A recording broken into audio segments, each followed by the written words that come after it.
Oi, gente, tudo bem? Estamos aqui para mais um vídeo no nosso canal. Hoje a gente vai trabalhar as características dos seres vivos. Nós vamos trabalhar como que a gente reconhece se um determinado ser que a gente encontra, né, se ele é realmente um ser vivo ou se ele é um objeto inanimado, né, sem vida. Bom, é muito fácil quando a gente vê um ecossistema como estes que tem na foto, a gente consiga identificar quais seres são vivos. Eu consigo saber, né, que a arara é viva, que os peixes são vivos, que a tartaruga é viva, que a planta é um ser vivo. Consigo também identificar que a água não é viva, que as rochas não são vivas. Isso eu consigo identificar. Mas se põe no lugar de um pesquisador que encontrou um objeto lá, uma coisa nova, né? E ele não sabe se isso é um ser vivo ou se isso é um objeto. Então, essa aula vai ajudar um pouco a mostrar quais são as características que funcionam somente em seres vivos. Quando a gente vê, então, animais, é fácil da gente saber que eles são vivos, porque eles se mexem, eles se movem, eles respiram, eles têm um coração que bate, a gente vê eles se alimentando, então é muito fácil saber que eles são seres vivos. Mas olha esse exemplo da foto. Aqui na foto a gente tem uma junção de corais. Esses corais, muitas vezes, eles não são coloridos que nem esse da foto. E aí a gente pode até confundir eles com pedras no fundo do mar. Esses corais não são rochas, eles são seres vivos. Eles também se alimentam, eles também respiram, eles também se reproduzem, certo? Então, eles entram nessa categoria de seres que é difícil pra gente, num primeiro olhar, saber que são vivos. Bom, vou trazer aqui então um exemplo. Essa é a Sofia. A Sofia é um robô que ela foi desenvolvida em Hong Kong. E ela é famosa hoje porque ela foi a primeira robô a ganhar a cidadania de um país. Isso aí, ela é cidadã da Arábia Saudita, como um ser humano comum. Bom, o pesquisador que criou ela, ele tinha o objetivo de criar uma máquina que fosse mais inteligente que o ser humano, mas que pudesse aprender criatividade, empatia e compaixão, que são 3 características que são exclusivamente humanas. Então, a gente olha a Sofia, ela é muito parecida com um ser humano, né? Se vocês procurarem na internet fotos dela, ela parece muito um ser humano. Mas ela vai ter algumas limitações, ela não consegue ser criativa, né? São algumas características que são inertes do ser humano, tá? Bom, mas o que é vida? Não tem uma definição, um único significado do que é a vida, né? É muito difícil da gente conseguir identificar. Mas a gente tem um conjunto de características que vai dizer se um ser é vivo ou não. Então, para ser um ser vivo, precisa estar dentro de um desses reinos. O que são esses reinos? São grupos em que a gente consegue guardar os seres vivos.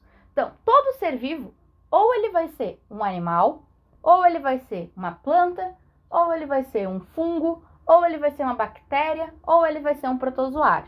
Um desses grupos ele vai estar encaixado, certo? Então, muito bom esse material, né, esse gráfico, para a gente poder saber quais são os grupos de seres vivos que existem. Quantas características? Basicamente, essas 5 características são muito importantes para a gente conseguir diferenciar, e a gente vai ver uma por uma. Primeira característica é a presença de um metabolismo. Metabolismo é um conjunto de atividades que acontecem no nosso corpo para fazer com que ele consiga se manter em harmonia. Então, por exemplo, toda vez que eu vou lá e como um alimento, esse alimento é desmembrado em nutrientes com o nosso sistema digestório. Esses nutrientes são levados para todos os órgãos do meu corpo pelo sistema circulatório. Esses nutrientes vão ser usados por todas as células do meu corpo para fazer energia. Certo? Então, a gente precisa de alimento, a gente precisa de água, a gente precisa de energia, a gente precisa se libertar das coisas ruins que a gente tem no nosso corpo, por isso que a gente faz nosso xixi, né? Nosso cocô mesmo também libera coisas que não são tão úteis para nós. Então, esse conjunto de todas essas coisas acontecendo ao mesmo tempo é o metabolismo. Se uma dessas coisas deixa de funcionar, o resto fica tudo prejudicado. Isso não é só ser humano, né, gente? Tô falando de seres vivos em geral. Todos os seres vivos têm metabolismo. Alguns são mais elaborados, outros são menos elaborados.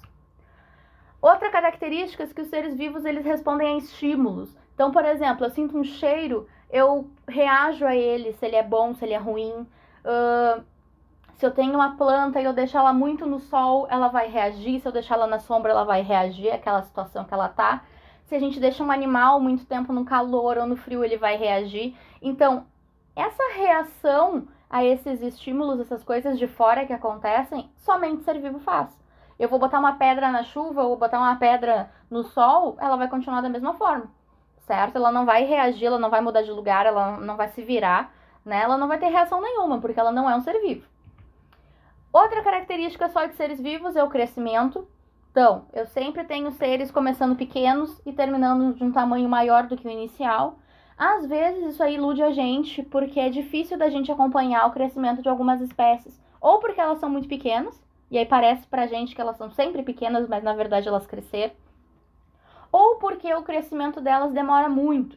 A gente tem árvores que demoram milhares de anos para alcançar o tamanho final dela, né? E como nós temos um ciclo de vida que dura até 90, 100 anos, então é difícil da gente acompanhar o crescimento dessas espécies.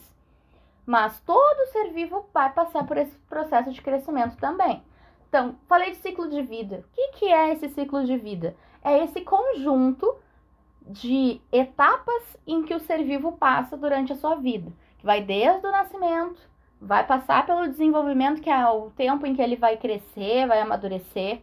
Pode ou não passar pela reprodução, que é quando os seres vão deixar os seus descendentes, ter os seus filhos, né, os seus filhotes, até chegar no processo de morte. Importante também salientar que o processo de morte nem sempre ele vai seguir todas essas etapas obrigatoriamente. Pode acontecer de um ser nascer e já morrer, ou no meio do seu desenvolvimento falecer, enfim. Mas no ciclo normal da vida, se não acontecer nada de externo ou de interno no corpo do ser, ele vai morrer lá no final do seu ciclo de vida. Animal, planta, bactéria, qualquer ser vivo. Todo ser vivo vai ter célula. A célula é a menor parte de um ser vivo. Cada célula do nosso corpo, e nós temos bilhões de células, trilhões de células, elas vão nos manter organizados e saudáveis. Então, cada célula é uma estrutura que é viva, ela tem o nosso DNA, por isso que às vezes a gente consegue encontrar, né, a pessoa que é suspeita lá de um crime com uma gota de sangue. Como que conseguiu fazer essa localização? Pega a gota de sangue, pega as células que tem nessa gota de sangue e vai pegar o DNA, o material genético. Todas as células têm. Como nós somos seres diferentes, plantas, animais, bactérias muito diferentes, nós temos células também muito diferentes. Mas uma coisa importante é que todos os seres vivos têm essas células, tá? Então, só para representar um pouquinho, para vocês verem como é diferente, aqui tem 3 exemplos de célula.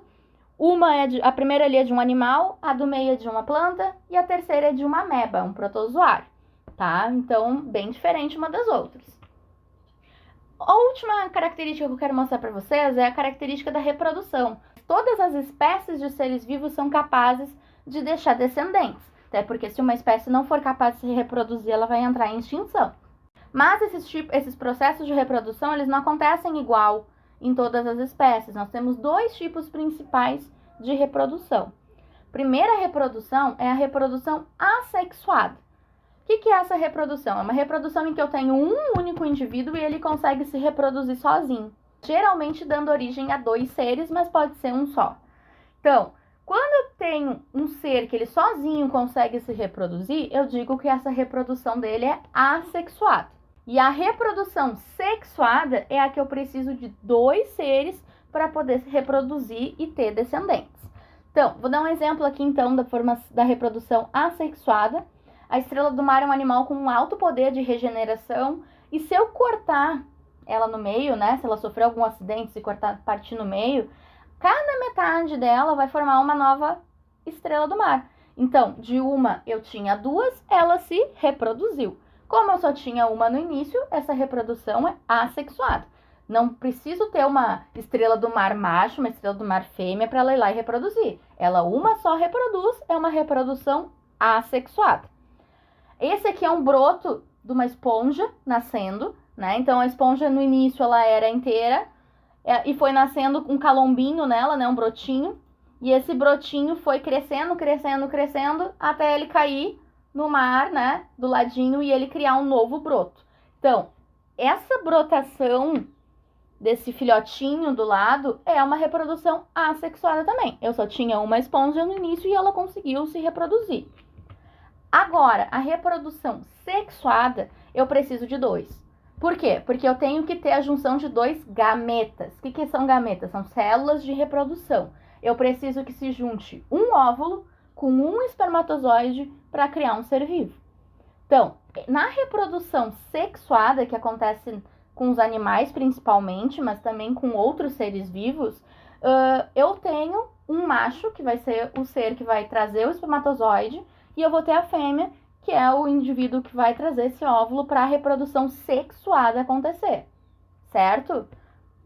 Bom, gente, eu trouxe para vocês, então, as características principais para a gente diferenciar um ser vivo de um objeto inanimado. E agora eu trouxe para vocês uma lista de atividades para que a gente faça. Beijão!